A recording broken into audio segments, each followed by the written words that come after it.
Hello and welcome to this online class for your Economics 2. In this class, we are going to talk about economic growth.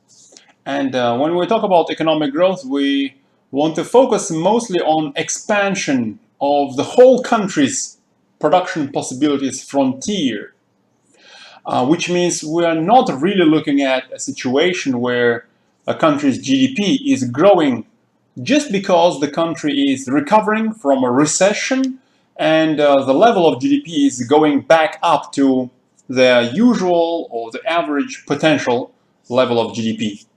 For a serious economic growth, what we want to talk about is the expansion of this potential GDP, expansion of the maximum amount that can be produced sustainably over a long period of time. The way to illustrate this economic growth using some economic models is to use an aggregate production function, which also combines somewhat with the aggregate labor market. So an aggregate production function is a relationship between what the country can produce. So on the vertical axis here, we have the country's real GDP.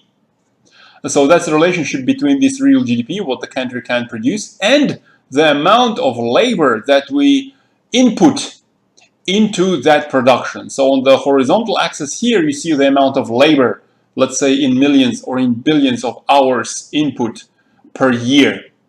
That's our aggregate production function. Of course, it's an upward sloped function. The more hours of labor we supply into the production, the more we will be able to produce.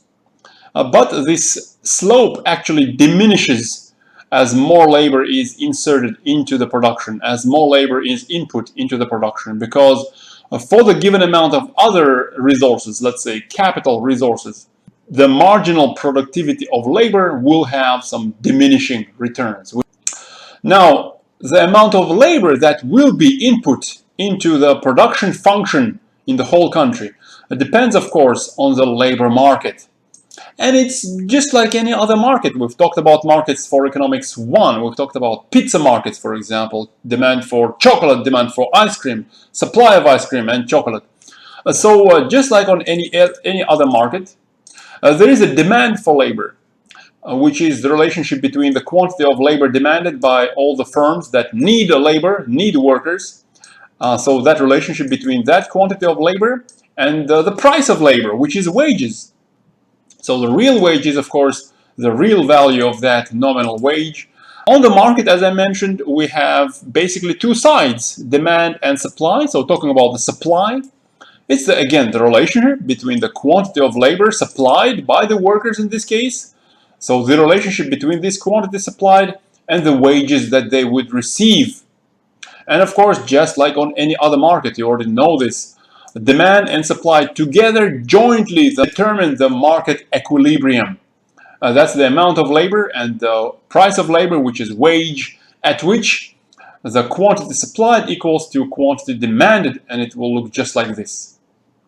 So we would have wages here on the vertical axis, which is the price of labor, and the quantity of labor demanded and supplied on the horizontal axis. The supply of labor, upward sloped curve, that's made up of the workers, and demand for labor, who buys labor, that's made up of all the companies. We have an equilibrium over here, and if the wage is too high compared to the equilibrium wage, then as you see, we'll have more supply of labor compared to demand for labor. So more workers will want to get a job rather than firms wanting to employ those workers. So a lot of this excess will be unemployed. If the wages are too low compared to the equilibrium, then demand for labor will exceed supply of labor. The firms will want to employ more workers than there are available because labor is so cheap. That's why firms will want to employ so many more. So there is no unemployment over here at the lower part of the chart. Instead, firms are unemployed because they cannot find as many workers as they would like to find. So together this demand and supply determine this equilibrium wage and, more importantly, equilibrium amount of labor that is input into the economy. And then we just project it onto the other chart. This is the amount of labor that the labor market determines as the equilibrium. that's used up in the production function to determine how much production we have. And of course, if there are some changes on the market, if supply shifts, for example, then the equilibrium amount of labor bought and sold on the labor market will change, changing the inputs into the aggregate production function and determining how much output we are going to have. So potential GDP depends on only 3 factors. As I mentioned, there are only few factors that affect potential GDP. It actually lists only 2 here, but the 3 factors that affect potential GDP are the amount of labor, it's right here, the amount of capital, which influences labor productivity, because if we use more capital, each worker can be more productive, and the state of technology. More advanced technology, again, can make labor more productive. So those 3 factors, the amount of labor, amount of capital, and the state of technology, affect potential GDP. The last 2 can be combined into this labor productivity growth.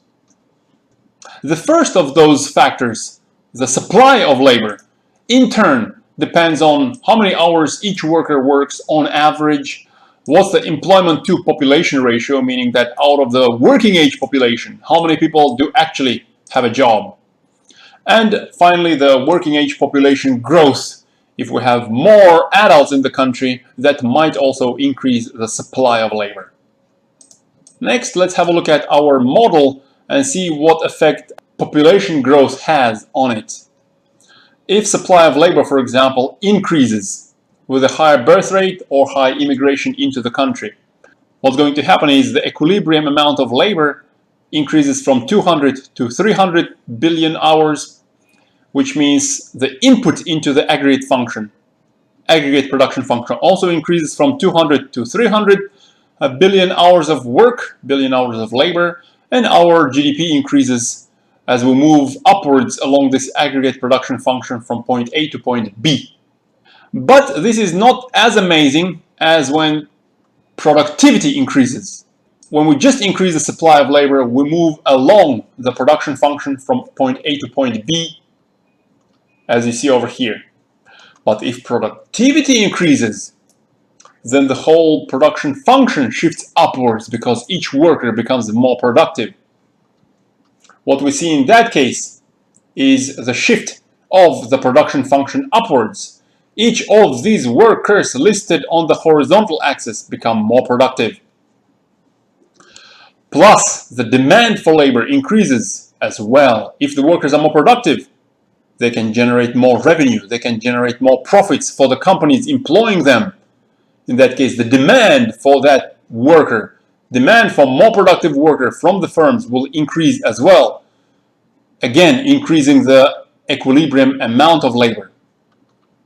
So the increase in this factor, in the productivity of labor, has a magnificent effect on the increase of GDP. Because on one hand, demand for labor increases, increasing the equilibrium amount of labor from 200 to 225.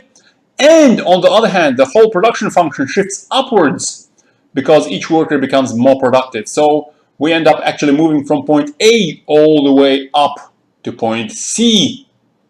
And that is one of the amazing ways to have economic growth.